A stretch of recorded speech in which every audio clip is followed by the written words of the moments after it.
जब भी रावण का नाम लिया जाता है, हमारा मन सबसे पहले दो छवियों को पकड़ता है, सीता हरण और राम से युद्ध। लेकिन क्या आपने कभी उससे आगे जाकर सोचा है?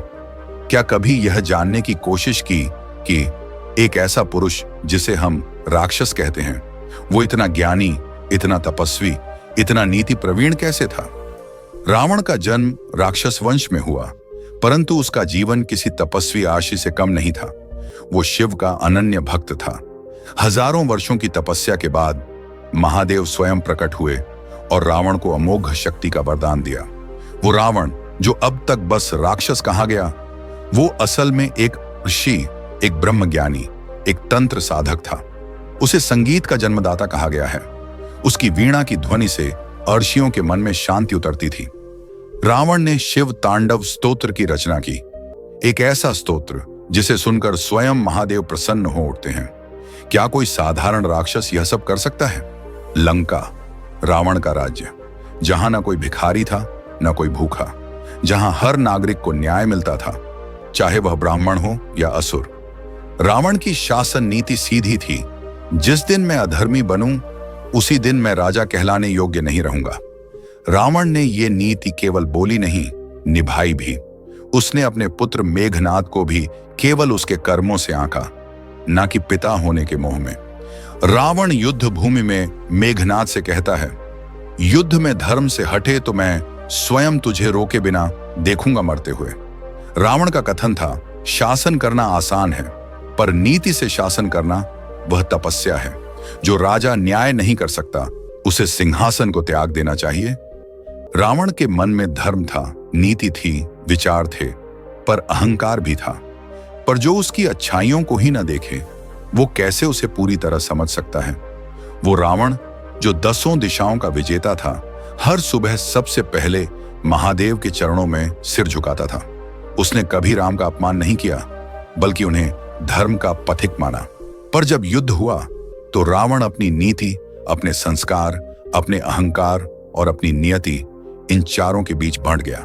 तो क्या रावण केवल राक्षस था, या फिर वो एक ऐसा तपस्वी था जिसे समय ने खलनायक बना दिया, जिसे इतिहास ने हरा दिया, पर उसकी नीतियां आज भी जीवित हैं?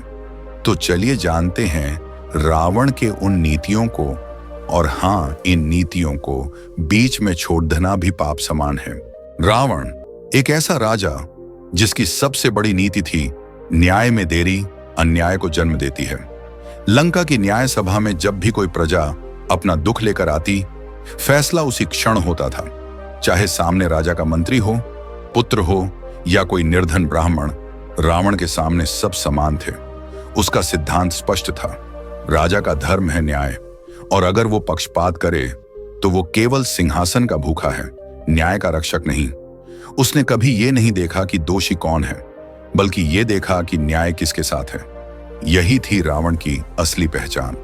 वो एक ऐसा शासक था जो सत्ता के लिए नहीं, बल्कि व्यवस्था के लिए जीता था। रावण की दूसरी सबसे प्रभावशाली नीति थी, ज्ञान ही सबसे बड़ा शस्त्र है। रावण जानता था कि युद्ध केवल तलवार से नहीं जीते जाते, बल्कि विचारों, रणनीति और ज्ञान से जीते जाते हैं। इसलिए उसने अपने पुत्रों को पहले वेदों, नीति शास्त्रों और न्याय संग्रह का ज्ञान दिया, फिर अस्त्र शस्त्र थमाए।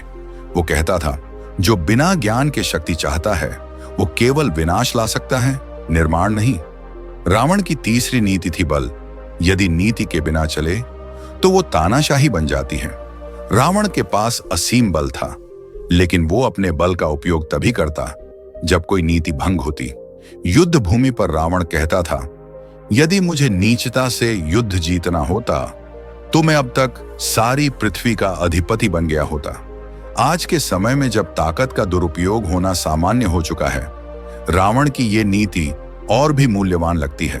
अब एक ऐसी बात जिसे जानकर आपके रोंगटे खड़े हो जाएंगे। क्या आप जानते हैं, जब रावण ने सीता का हरण किया तो वो उन्हें लंका ले आया, पर अशोक वाटिका में एक पवित्र स्थान पर रखा और उन्हें एक बार भी स्पर्श नहीं किया।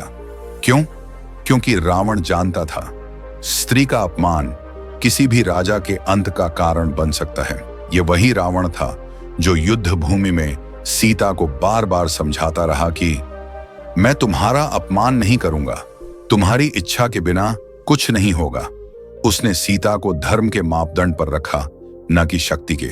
रावण अशोक वाटिका से दूर बैठकर मंदोदरी से कहता है, मैं युद्ध जीत सकता हूं, पर एक नारी का हृदय जबरन नहीं जीत सकता। अगर मैंने ऐसा किया तो रावण का अंत निश्चित होगा। क्या आज के समय में, जहां सत्ता के नशे में लोग मर्यादा भूल जाते हैं, रावण की ये नीति प्रेरणा नहीं बन सकती? आज जब हम 21वीं सदी में स्त्री सम्मान की बात करते हैं, तो सोचिए त्रेता युग में एक राक्षस राज भी मर्यादा का पालन कर सकता था, तो हम क्यों नहीं? रावण ने सीता को एक योद्धा की तरह देखा, एक पवित्र स्त्री की तरह सम्मान दिया और एक राजा की तरह सुरक्षा दी। रावण की यह नीति थी, स्त्री कभी युद्ध का हथियार नहीं बन सकती। जब युद्ध के समय रणभूमि तप रही थी, बाणों की बौछार थमी नहीं थी, और तभी लक्ष्मण घायल होकर मूर्छित हो गए। राम की आंखों में भय था, ना अपने लिए बल्कि उस भाई के लिए जिसने उनके लिए अपना जीवन समर्पित कर दिया था। हनुमान उनकी ओर झुके। राम ने उनके कंधे को पकड़ा और कहा, हे हनुमान, लक्ष्मण को बचाना है, पर मुझे संजीवनी का ज्ञान नहीं। और इस भूमि पर एक ही व्यक्ति है जिसे वो ज्ञान है, रावण। उसी रावण के पास राम अपने भाई के जीवन की भीख मांगने के लिए अपने दूत को भेजते हैं। हनुमान लंका में रावण के समक्ष पहुंचे। रावण दरबार में बैठा था, शांति से, गंभीरता से। हनुमान ने कहा, राक्षस राज रघुनंदन राम ने मुझे भेजा है। लक्ष्मण गंभीर रूप से घायल हैं। हमें औषधि का नाम चाहिए जिससे उन्हें जीवन दान मिल सके। क्या आप जानते हैं रावण उस क्षण क्या कर सकता था? वो मुस्कुरा सकता था, हंस सकता था और कह सकता था, मेरे शत्रु का भाई मरे, इससे बेहतर क्या हो सकता है? पर नहीं, उसने ऐसा नहीं किया। रावण की आंखें बंद हो गईं।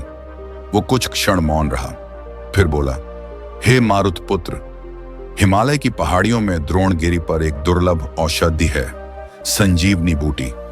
उसी से तुम्हारा उद्देश्य सिद्ध हो सकता है। क्यों दिया उसने जीवन दान? क्या वह मूर्ख था? क्या वो अपने शत्रु को ताकत देना चाहता था? नहीं, वो नीति को समझता था। युद्ध शौर्य से लड़ा जाता है, लेकिन धर्म से जीता जाता है।